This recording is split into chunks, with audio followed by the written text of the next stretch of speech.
Hello, and my name is Maya. So I am recording a video on the assignment regarding the different types of leadership styles, starting from autocratic, then the second one was democratic, and laissez-faire. So I'd like to give examples uh, on where actually in which scenarios we use each of the style to showcase their application. So number one, I'd like to start with the autocratic style. So as you already know, and Mariam, as you have taught us, these are kind of leadership style where the manager, let me call the manager, strictly adheres to the rules and protocols. It is unlike the democratic one where the leader is hands off. Here, the leader is on top of everything. They want to see that everything is happening as it is required according to the rules and the laws that are laid down by the organization. So an example could be, let me give a scenario where I am in a company and there is a disaster that has happened and we need a disaster management, disaster response to maybe evacuate other employees, victims, and perhaps people who have been trapped. So in this scenario, I use an autocratic leadership style because I don't have time to maybe allow my team to deliberate or make a decision.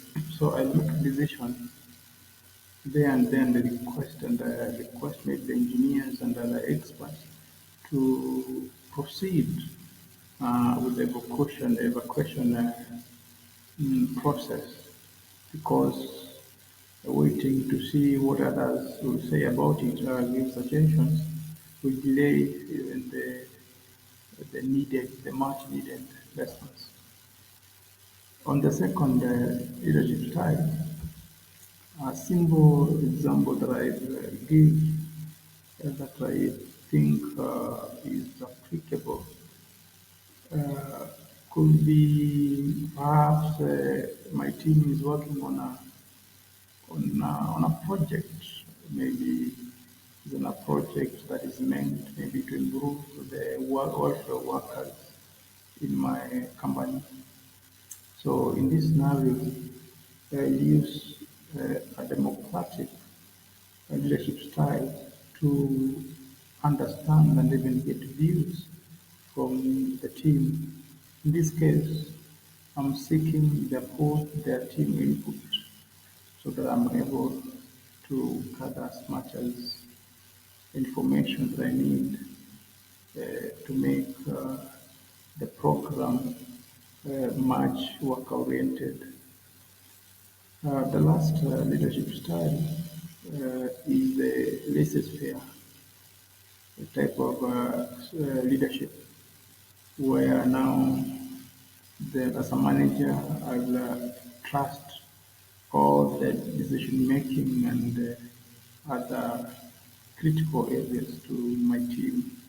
Because I trust them, uh, maybe I'll allow them to deliberate and even make critical decisions regarding whatever they're working on. Let's assume that it is again a project that we want to complete for the company, maybe perhaps the marketing is an advertising design, a poster for the company, maybe it's a flyer, yeah, let's say a poster, I'll believe that my team, and I trust that my team will have the capacity to design it effectively as possible. So I let off the leadership and the decision making the powers to them so that they can design it to the best of their knowledge.